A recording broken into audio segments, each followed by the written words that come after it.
Today I'm going to be sharing how I did this Nightmare Before Christmas nail art design. So I will have everything that I'm using in the description box below. Since I am using some products from Manology, I will have my coupon code as well as their website in the description box as well. So this first nail is actually going to be a like scenery type nail, and this black polish, I know it looks very patchy, but it's not. I was just at the very end of that stamping polish bottle, and I was trying to obviously like get every last drop before I threw it away. So this image I absolutely loved. One thing I'm going to say about reverse stamping is reverse stamping can be one of those things that you don't know how it's going to turn out, because sometimes you go and you do it and you realize that you use the wrong like outline of color.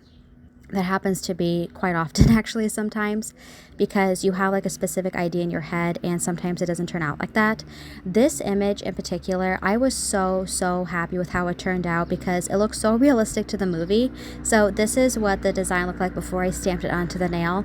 You want to let the image dry for a few minutes so that it's not too wet, and then yeah.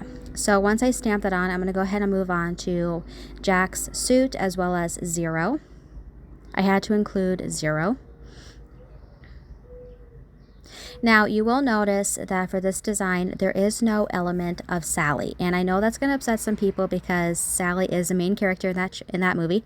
However, this design, because it was actually a new stamping plate to my collection from Manology, I wanted to go ahead and kind of just put together a design more based around Jack and the whole premise of the movie.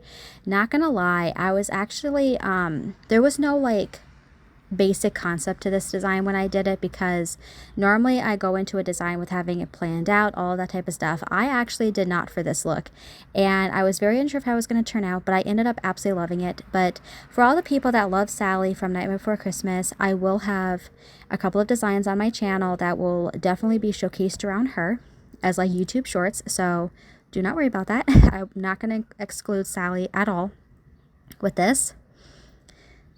So I'm going to go ahead and apply a layer of smudge-free top coat, and that's it for how I did this design. I love how it turned out. Of course, you can use whatever colors that you want. You could do basically a whole lot of different nails inspired by this movie because there's so many different characters.